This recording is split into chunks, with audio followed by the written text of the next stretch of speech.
Attention passionate and loyal Cleveland Browns fans, a real storm is shaking up the AFC North, and what's happening right now could completely transform the Browns' Super Bowl ambitions.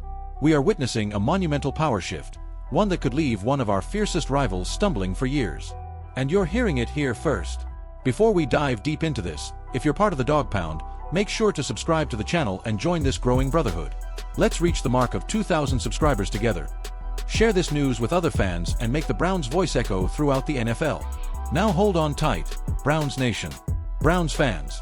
Because a silent move may be happening right now behind the scenes in Berea, and it could reveal something much bigger about this franchise's real plans for 2026.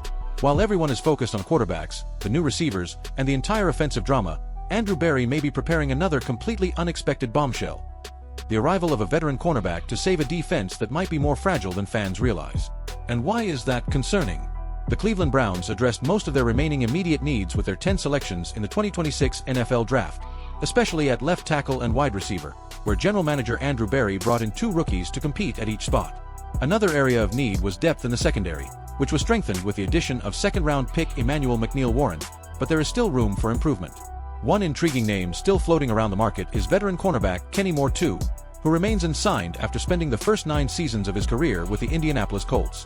The experienced defensive back has recently been linked to Cleveland in media speculation, and one analyst shared what he believes would be the best strategy to convince Moore to join the team.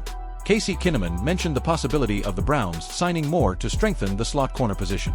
He believes the recruiting pitch should revolve around convincing Moore that he could become part of the best defense in football. The one thing the Browns can sell him on is the idea of, do you want to be part of the best defense in the league? Because that possibility is very real for Cleveland this season. But for that to happen, they'll need a bigger role from the slot cornerback position, Kinnaman said.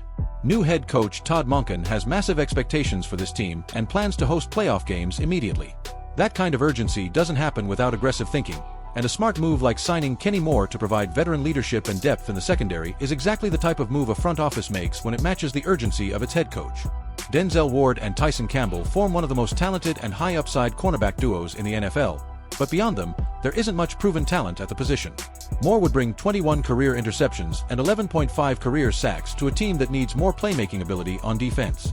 The Browns' defense was already one of the best in the NFL last season, and there's every reason to believe it could become even better in 2026 because of the young talent and strategic free agent additions already made.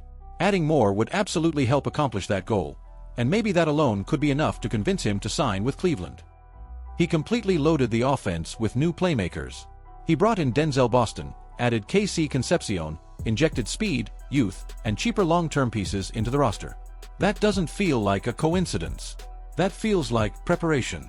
It feels like a plan being built before the fanbase even realizes what's happening. And that's where this situation starts becoming dangerous. The Browns know they're entering a decisive phase for the franchise. Deshaun Watson's contract is still an enormous burden. The pressure to win right now has never been bigger. And when a team enters desperation mode to win, nobody becomes untouchable. Nobody. The question circulating internally is simple. Is it really worth paying millions to keep Jerry Jeudy when the front office believes it can rebuild the receiver room with young, cheaper talent? Because let's be honest, the arrival of these rookies was not normal. Some analysts are already calling Denzel Boston a potential steal of the draft. KC Concepcion looks like a perfect fit for Todd Monken's aggressive offensive system. And now there's a strange feeling growing around Cleveland. A feeling that this team may be preparing the ground to move on from one of the biggest names on the offense. And there's more. The rumors connecting Jeudy to the Vikings, Commanders, and even the Raiders didn't come out of nowhere.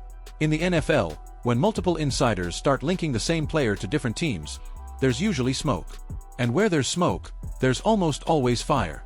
Now imagine this actually happening. The Browns trading Jerry Jeudy just weeks after the draft. Can you imagine the reaction from the fanbase? Because it would split Cleveland right down the middle. On one side, fans saying it would be insanity to trade the team's most experienced receiver. On the other side, people believing Andrew Berry is trying to copy the model of the smartest NFL franchises, rebuilding before decline arrives and avoiding massive offensive contracts. But there's one detail that nobody is talking about enough. This possible trade may be directly connected to the quarterback situation. Yes, because nobody truly knows what the future of this franchise looks like at the most important position in sports. Watson remains surrounded by uncertainty. Shedeur Sanders is still an unknown. Taylon Green is a developmental project. And if the Browns have realized they may still be far away from finding their true franchise quarterback, then maybe they're restructuring the entire offensive foundation for 2027.